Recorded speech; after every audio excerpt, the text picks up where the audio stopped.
Hi everybody, Steve here again, and welcome to the next in the series of talks we have for the forthcoming Soft Tissue Therapy Congress. Congress, just as a reminder, is coming up on the 20th of October 2019. Our early bird finished last week, which you may know, and to date we've got 273 people registered, which is an amazing number. We do hope to make that over to 300, so there's still time to get on board. So remember, Sunday the 20th of October at Deakin University. Delighted today to be joined by one of the speakers, who's Caroline Cleary, a sports physiotherapist, educator at tertiary level, been in education for a number of years. She didn't want me to say this, but ex-professional netballer and coach as well. Yes. I'm not sure if I've done you any justice there, but if I've missed anything out, Caroline, do you want to tell us a little bit more about, I suppose, how long you've been a physio and what you teach? Yeah, sure. So I actually started out as a massage therapist. Then I was a personal trainer. Right, okay, fantastic. Loved the gym, loved working out, loved being strong. And then I wanted more. So I went and did the Myotherapy degree, which back then was the musculoskeletal therapy degree. Okay, yeah. Did my Remedial diploma there, did my MST there, graduated, wanted to be a physio, so started physio. So I graduated physio in 2011. Yep. From the University of Queensland, so went interstate and came back, and then wanted more again. So I did my sports and exercise physio master's degree, and then wanted more again. So I'm almost completed my paediatric orthopaedic specialist certificate at Melbourne Uni. So yeah.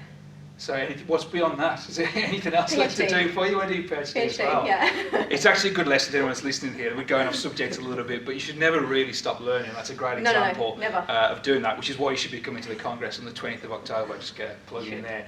Netball career, what's happened in your netball career? Oh gosh, what's happened? I got really old and broken. Yeah. I think hence the reason why I had so many injuries as a teenager in high school. Niggles, ankle sprains, knee pain, lots of injuries that would never keep me away, but keep me frustrated that I couldn't play 100% all the time, couldn't train 100% all the time. So that was something that pushed me to want to be in that field of sports medicine somehow. Right, okay. And then had an opportunity to go to Queensland and made the higher level up there, but chose to do work as a physio instead with the elite basketballers. That was fine. And then I had a catastrophic injury to my hip, so I play just for fun. Right. Frustrating fun. Oh, sure it is. So how did that lead you to, and we're going to talk about what your talk about is in a moment, but your kind of, suppose, area of passion is into the kind of young adolescents. And so how did you get kind of more involved into that side? Oh, purely because of myself. So it's pure selfish reasons. Okay. Because I was so mismanaged. Like I went to physios, I went to different types of massage therapists back in the day.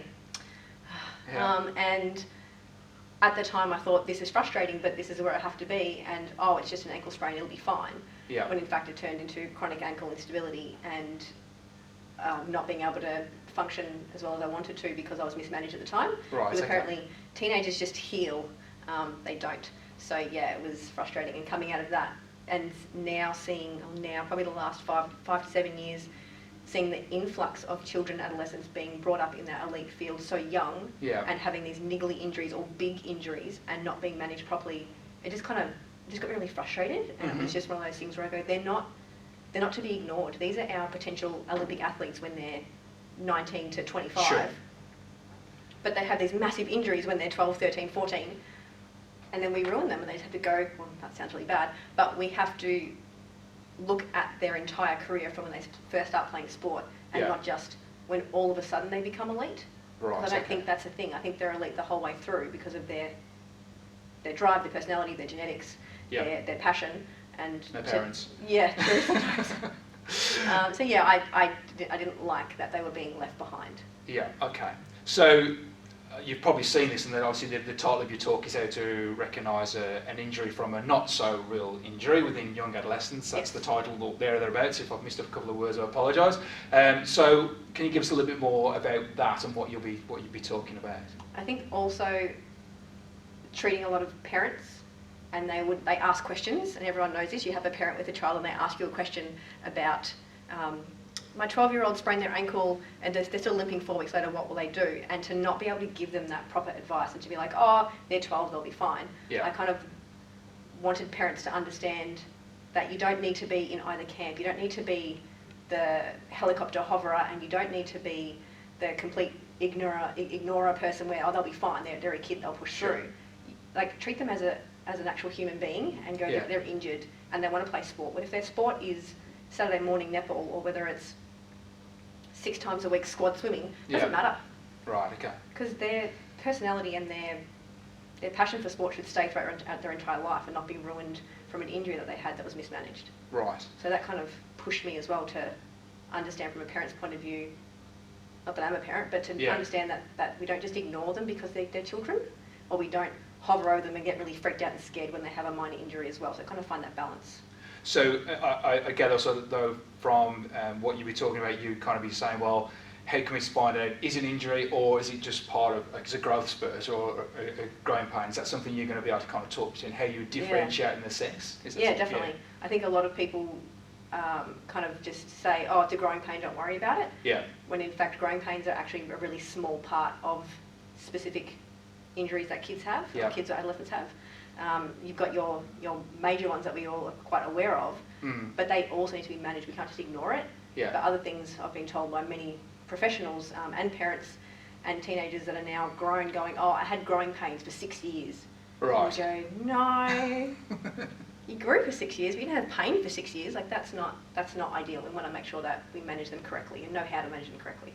So it's probably hard to measure, so in terms of what's presented to you, is there probably a percentage that would be perceived in their eyes as sports injury, but is a growing pain? Is there kind of an influx or a major balance towards one that you've seen, or? Yeah, from what I see. Yeah. So I see a lot of sporty kids around Bayside, Melbourne. Yeah. And I would say 85% are real actual injuries. Yeah. 10% are specific growing pain type conditions. Yep. And the rest are weird stuff. Right. Yeah, like stuff that you wouldn't think of that we refer on to someone else. Fantastic. All right. Well, there you have it. So you need to come along and listen to that because obviously I've got lots of questions, but I don't want to give too much away because obviously I want you to come along and listen as well. Caroline, thank you very much for your time today. So again, Sunday, 20th of October, Deakin University. There is still time to enrol for it. And you'll get morning, afternoon tea and lunch as well. So they can't be bad. Guys, we look forward to seeing you there. Thank you.